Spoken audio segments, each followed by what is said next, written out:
Hi, my dear students. I am Suresh Shar. In fourth semester, who opted financial specialization means financial students. In our subject is financial derivatives. In this video, I am going to explain about financial derivatives introduction.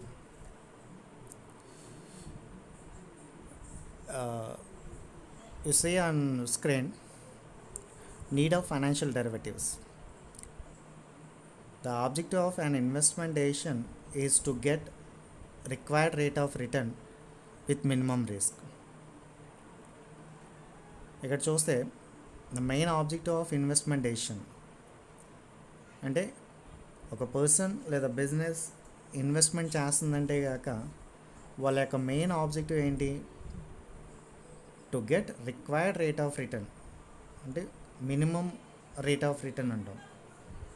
అది కూడా దేంతో? With minimum risk ఉండాలి. ఇది main objective.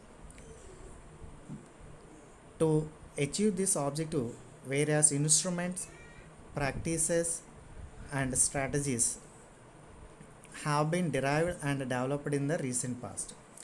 So ఈ objective achieve అవ్వడానికి మనకి మార్కెట్లో లేదా సింపుల్గా చెప్పాలంటే కాక క్యాపిటల్ మార్కెట్లో various instruments, practices and strategies have been developed. అలాగే with opening of boundaries for international trade and business, the world has entered into new phase of global integration and liberalization. ఎప్పుడైతే మనకి ఇండియాలో LPG policy, liberalisation, privatisation and globalisation policy in 1991 వచ్చిందో, ఇక్కడ business చేయడానికి freedom, అంటే we're opening the gates to do business to any country అన్న. So అలాగే with opening of boundaries for international trade and business అన్న. బౌండరీస్ పెరిగినాయి అంటే business చేయడానికి వరల్డ్ వైజ్గా. సో ఈ ఈ ఈ సిచ్యువేషన్లో the integration of capital markets అనేది పెరిగింది. ఇంటిగ్రేషన్ ఆఫ్ క్యాపిటల్ మార్కెట్ అంటే ఫర్ ఎగ్జాంపుల్ క్లియర్గా సింపుల్గా చెప్పాలంటే కాక ఎప్పుడైతే integration and liberalisation, global integration and liberalisation వచ్చిందో, ఏ కంట్రీలో అయినా వాటికి బిజినెస్ చేయడానికి ప్రతి కంట్రీ కూడా వాళ్ళు ఛాన్సెస్ ఇచ్చారు. ఎప్పుడైతే ఇలా ఏ కంట్రీలో అయినా బిజినెస్ చేయడానికి ఛాన్సెస్ వచ్చినాయో, ఈ మెయిన్గా స్టాక్ మార్కెట్లో కొన్ని రేట్స్ అనేది లేదా కొన్ని ప్రైసెస్ అనేది ఫ్లక్చువేట్ అవ్వడం, చేంజెస్ అవ్వడం, ఇంక్రీజ్ అవ్వడం జరిగినాయి. అవేంటంటే ఇక్కడ ఇచ్చారు చూడండి. The integration of capital markets worldwide has given rise to increased financial risk increase అయింది. ఎలా అంట? With the frequent changes in interest rates, currency exchange rates and stock prices. Financial risk increase అయ్యింది ఎప్పుడైతే global integration and liberalisation జరిగిందో, అప్పుడు financial risk అనేది increase అయ్యింది. ఆ రిస్క్ దేనివల్ల ఇంక్రీజ్ అయ్యిందంటే interest rates, currency exchange rates and stock prices changes వల్ల. సో ఏదైతే ఈ చేంజెస్ ఉన్నాయో లేదా ఈ చేంజెస్ వల్ల ఏదైతే ఫైనాన్షియల్ రిస్క్ ఉందో, ఆ రిస్క్ని ఓవర్కమ్ చేయడానికి లేదా రిస్క్ని మేనేజ్ చేసుకోవడానికి లేదా రిస్క్ని రెడ్యూస్ చేసుకోవడానికి మనకి న్యూ ఇన్స్ట్రుమెంట్స్ అనేది అవసరం వచ్చినాయి. ఆ న్యూ ఇన్స్ట్రుమెంట్స్ని క్యాపిటల్ మార్కెట్ డెవలప్ చేయడం, ఇంట్రడ్యూస్ చేయడం జరిగింది. ఆ ఇన్స్ట్రుమెంట్స్నే ఫైనాన్షియల్ డెరివేటివ్స్ అంటున్నాం. It is a need of financial derivatives. So financial derivative యొక్క నీడ్ ఏంటి? సింపుల్గా చెప్పాలంటే కాక ఏదైతే ఫైనాన్షియల్ రిస్క్ పెరిగిందో by changes in interest rates, currency exchange rates and stock prices, when global integration and liberalisation జరిగినప్పుడు.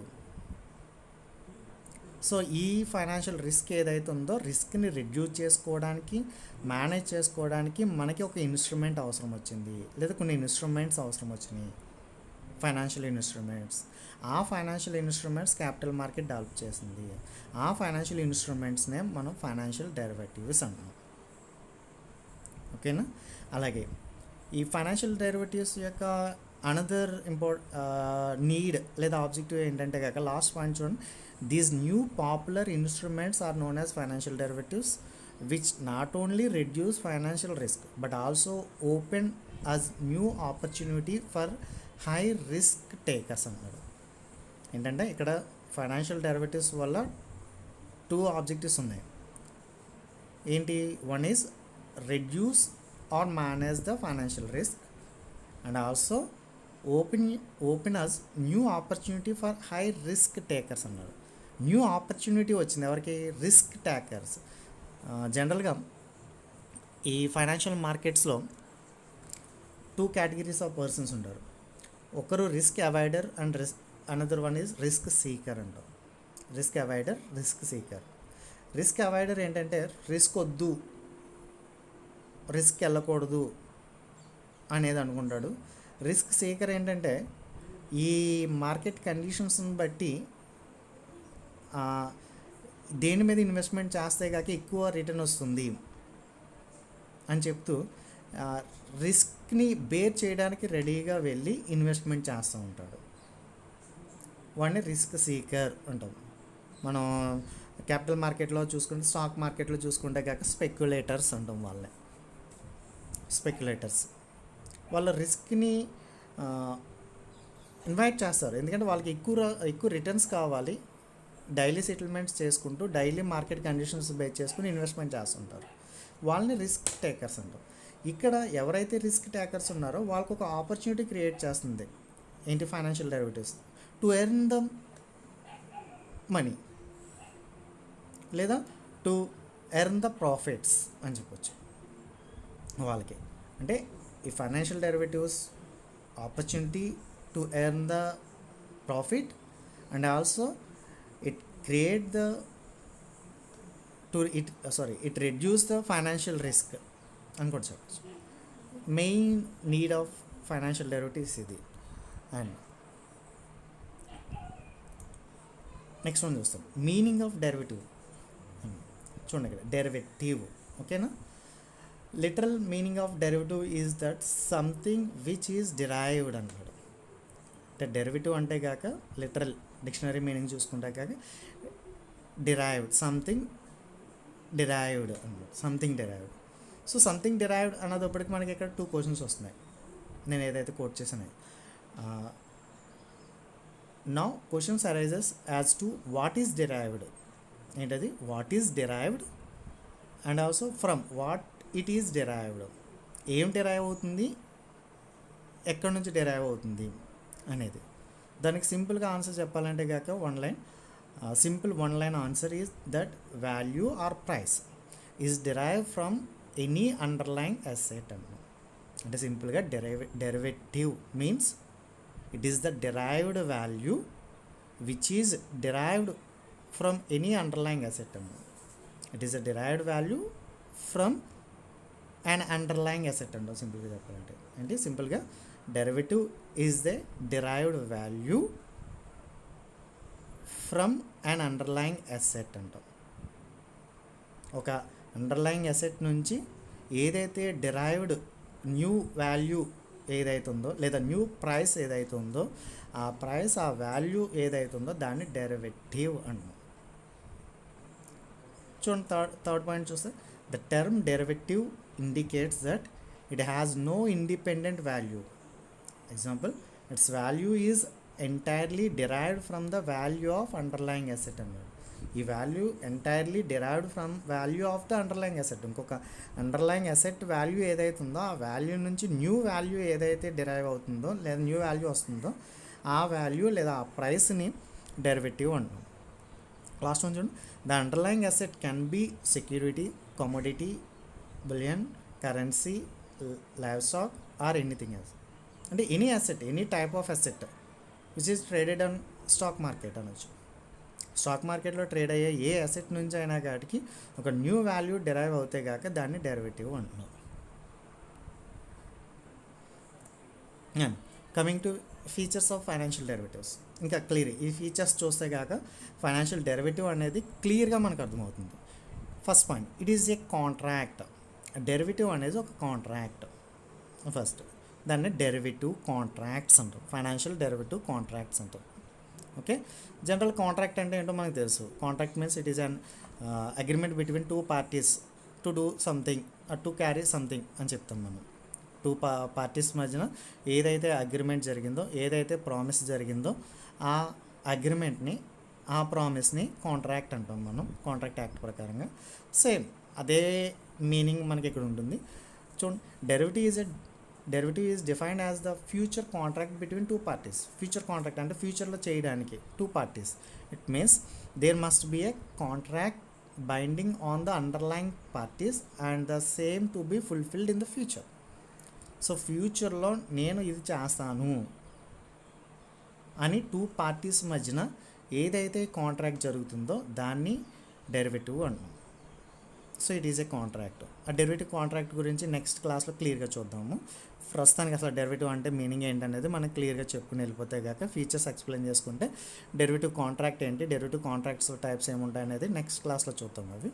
Okay, coming to second point, derives value from underlying asset అన్నాం. మనం ఇందాక చెప్పుకున్నాం కదా, అనదర్ అసెట్ ఏదైతే ఉందో ఆ అసెట్ యొక్క వాల్యూ నుంచి ఈ డెరివేటివ్ డిరైవ్ అవుతుంది. It is a feature of financial derivative. అదే ఇక్కడ చెప్తున్నాను. Normally the derivative instruments have the value which is derived from the value of other underlying asset such as agriculture commodities, metals, financial assets, intangible assets, etc. Value of derivatives depends upon the value of underlying instrument and which changes as per the changes in underlying assets, and sometimes it may be nil or zero. So ఒకవేళ values ఆ underlying అసెట్ని base చేసుకుని derivative value maybe high ఉండొచ్చు, లో ఉండొచ్చు, అంటే minus value ఉండొచ్చు, positive value ఉండొచ్చు, లేదా జీరో ఉండొచ్చు ఆ డెరైవ్డ్ వాల్యూ అనేది. బట్ ఏంటంటే ఇక్కడ మనకు క్లియర్ కావాల్సింది ఫీచర్ ఆఫ్ డెరివేటివ్ అంటే కాక డెరివేటివ్ అనేది it is a derived value from underlying asset. Okay, third point, specified obligation. అంటే ఫస్ట్ పాయింట్లో చెప్పుకున్నట్టుగా ఇట్ ఈస్ ఏ కాంట్రాక్ట్ అంటున్నాం. డెరివేటివ్స్ అనేది ఒక కాంట్రాక్ట్ అనుకుంటే అనుకుంటాం కదా, డెరివేటివ్ అనేది ఒక ఫైనాన్షియల్ డెరివేటివ్స్ అనేది ఒక కాంట్రాక్ట్. ఈ కాంట్రాక్ట్ అన్నప్పటికీ కాంట్రాక్ట్లో రెగ్యులేషన్స్ బేస్ చేసుకుని స్పెసిఫిక్గా ఉండాలి. దేనికి కాంట్రాక్ట్ చేస్తున్నాం, ఎప్పటికీ, అంటే ఫ్యూచర్ కాంట్రాక్ట్ అన్నాం. ఆ ఫ్యూచర్ కాంట్రాక్ట్ అంటే కాక ఫ్యూచర్ ఎప్పటి వరకు, ఎంత టైం వరకు, స్పెసిఫిక్ టైం. అంటే ప్రతీది కూడా గూడ్ అయితే గూడ్ దాని వాల్యూ, లేదా దాని అసెట్ యొక్క వాల్యూ ఏంటి, ఇవన్నీ కూడా స్పెసిఫైడ్ చేయాలి క్లియర్గా. అది చెప్తున్నాయి. జనరలీ ద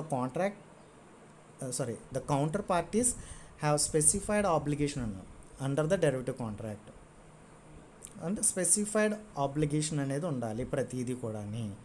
ఆ అప్లికేషన్ అనేది పార్టీస్ ఉండాలి, లేదా ఆ అసెట్ వాల్యూ ఉండాలి, లేదా దాని ఇప్పుడు ఫ్యూచర్ టైం ఏంటి అనేది ఉండాలి. క్లియర్గా కూడా స్పెసిఫైడ్ అప్లికేషన్స్ అనేది స్పెసిఫై చేసి ఉండాలి. And direct or exchange traded. ఇక్కడ డెరివేటివ్స్ చూసుకుంటే కాక 2 కేటగిరీస్ ఉంటాయి, direct traded and exchange traded. Direct traded అనేది ఓటీసీ అంటాము, అంటే ఓటీసీ ట్రేడెడ్ డెరివేటివ్స్ అంటాం. ఎక్స్చేంజ్ ట్రేడెడ్ అనేది స్టాక్ మార్కెట్లో ట్రేడ్ అయ్యే డెరివేటివ్స్ని ఎక్స్చేంజ్ ట్రేడెడ్ అంటాం. అవే చెప్తున్నాను sir. That derivatives contracts can be undertaken directly between the 2 parties or through the particular exchange like financial futures contract అన్నాడు. అంటే 2 parties మధ్యన డైరెక్ట్గా జరగవచ్చు, లేదా త్రూ ఎక్స్చేంజ్ అంటున్నాడు. The exchange traded derivatives are liquid and have low transaction cost in comparison to tailor made contracts అంటే direct derivative contract అయితే కాక రిస్క్ ఎక్కువ ఉంటుంది. అంటే 2 parties మధ్యన జరిగారనుకో, మధ్యలో ఎవరో కూడా ఒకరు అంటే ఏం చెప్తాం, అది గ్యారంటీ అనేది ఉండదు. బట్ త్రూ స్టాక్ ఎక్స్చేంజ్ జరిగితే కాక మధ్యలో ఒక స్టాక్ ఎక్స్చేంజ్ అనేది మనకి గ్యారంటీగా ఉంటుంది.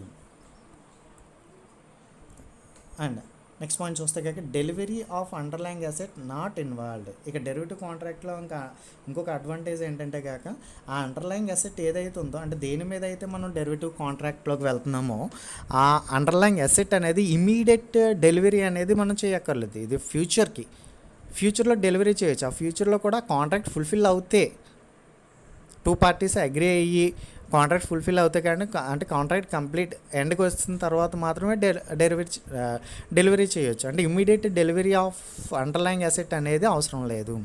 అలాగే సెకండరీ మార్కెట్ ఇన్స్ట్రుమెంట్స్ అంటాం.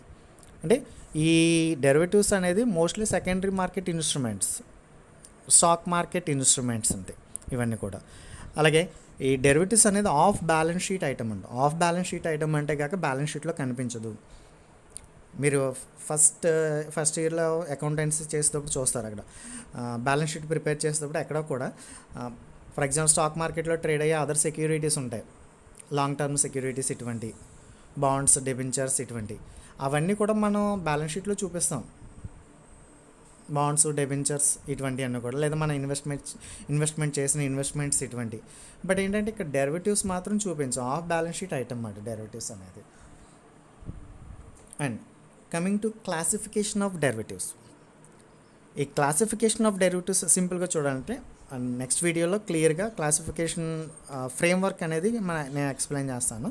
బట్ ఒక ఐడియా రావడం కోసం, ఈ ఇంట్రడక్షన్ పార్ట్లో ఒక ఐడియా రావడం కోసం, classification of derivative instrument is between commodity derivatives and financial derivatives. అంటే ఇక 2 కేటగిరీస్గా డివైడ్ చేశాడు. ఒకటి commodity derivatives and financial derivatives. Commodities అంటే కాక గూడ్స్, ఫైనాన్షియల్ డెరివేటివ్స్ అంటే కాక ఫైనాన్షియల్ అసెట్స్ ఏవైతే ఉన్నాయో, స్టాక్ మార్కెట్లో ట్రేడ్ అయ్యే ఫైనాన్షియల్ అసెట్స్ ఏవైతే ఉన్నాయో వాటిని సింపుల్గా చెప్పాలంటే ఫైనాన్షియల్ సెక్యూరిటీస్ అంటాం మనం. షేర్స్, బాండ్స్, డెబెంచర్స్ ఇటువంటి వీటి మీద. అండ్ కమోడిటీస్ మీద. ఈ 2 categories, commodity derivatives and financial derivatives. The basic difference between these is the nature of the underlying instrument or asset. In commodity derivatives, the underlying instrument is commodity which may be wheat, cotton, pepper, sugar, jute, turmeric, ila agriculture products, and also oil, crude oil, natural gas, gold, silver, copper, and ila వీటన్నిటిని కూడా commodity derivatives అంటాం. Okay, in financial derivatives the underlying instrument may be treasury bills, stocks, bonds, foreign exchange ఎందాక చెప్పుకున్నాం కదా, అలా stock index, guilt edged securities, ఇలా వీటన్నిటిని financial instruments అంటాం. ఈ ఫైనాన్షియల్ ఇన్స్ట్రుమెంట్స్ మీద చేసేదాన్ని ఫైనాన్షియల్ డెరివేటివ్స్ అంటున్నాం. అక్కడ కమోడిటీస్ మీద వెళ్తే కమోడిటీ డెరివేటివ్స్. 2 కేటగిరీస్, ఒకటి commodity derivatives and financial derivatives ఇది. అలాగే ఇంకా ఎక్కువ మనం యూజ్ చేస్తున్న డెరివేటివ్ కాంట్రాక్ట్స్ అంటే కాక ఇలా చెప్పుకున్నాక డెరివేటివ్ ఈజ్ ఏ కాంట్రాక్ట్ అని ఫస్ట్ ఫీచర్లో చెప్పుకున్నాం. ఆ కాంట్రాక్ట్లో అయితే కాక మనకి ఇచ్చిన సిలబస్ ప్రకారంగా, అలాగే main points, derivative contracts or financial derivative contracts చూస్తే కాక లాస్ట్ పాయింట్ చూడండి, the most commonly used derivative contracts are forwards, futures, options, swaps. ఈ 4 కేటగిరీస్ ఉంటాయి జనరల్గా డెరివేటివ్స్ అని. Commodity derivatives, financial derivatives. Commodities underlying అసెట్గా యూజ్ చేసి డెరివేటివ్ కాంట్రాక్ట్లోకి వెళ్తే కాక కమోడిటీ డెరివేటివ్స్ అన్నాం. ఫైనాన్షియల్ ఇన్స్ట్రుమెంట్స్ ఏవైతే ఉన్నాయో ఆ ఫైనాన్షియల్ ఇన్స్ట్రుమెంట్స్ని అండర్లైంగ్ అసెట్గా పెట్టుకుని డెరివేటివ్ కాంట్రాక్ట్లోకి ఎంటర్ అవుతాయి కాక ఫైనాన్షియల్ డెరివేటివ్స్ అంటున్నాం. ఈ డెరివేటివ్ కాంట్రాక్ట్స్ టైప్స్ ఏవైతే ఉన్నాయో ఆ డెరివేటివ్ కాంట్రాక్ట్స్ అనేది 4 categories: forwards, futures, options and swaps. 4 categories ఇవి. సో ఈ కాంట్రాక్ట్ అసలు ఫైనాన్షియల్ డెరివేటివ్ కాంట్రాక్ట్ అంటే ఏంటి, టైప్స్ ఏంటి, రెగ్యులేటరీ ఫ్రేమ్వర్క్ ఏంటి అనేది నెక్స్ట్ క్లాస్లో మనం క్లియర్గా చూద్దాము 1 by 1. ఇది ఫస్ట్ మనం ఈ క్లాస్లో ఈ వీడియోలో చూస్తే కాక what is the need of financial derivative. ఆ నీడ్ ఏంటిది, అక్కడ నీడ్ ఏదైతే గ్లోబల్ ఇంటిగ్రేషన్ అండ్ లిబరలైజేషన్ జరిగిందో అప్పుడు ఫైనాన్షియల్ రిస్క్ ఇంక్రీజ్ అయింది. ఆ రిస్క్ని రిడ్యూస్ చేసుకోవడానికి కొన్ని ఇన్స్ట్రుమెంట్స్ కావాలి. ఆ ఇన్స్ట్రుమెంట్స్ని ఫైనాన్షియల్ ఇన్స్ట్రుమెంట్స్ అంటున్నాం, ఫైనాన్షియల్ డెరివేటివ్ ఇన్స్ట్రుమెంట్స్ అంటున్నాం. Main need of that. And also at the same time ఎవరైతే రిస్క్ సీకర్స్ ఉన్నారో వాళ్ళకు ఒక ఆపర్చునిటీ క్రియేట్ చేయడానికి ఫైనాన్షియల్ డెరివేటివ్ యూజ్ చేస్తాం. అండ్ ఫీచర్స్ ఆఫ్ డెరివేటివ్స్ చూసాం, and basic category of derivatives చూసాం, అలాగే basic category of financial derivative contracts చూసాం. Okay, thank you students.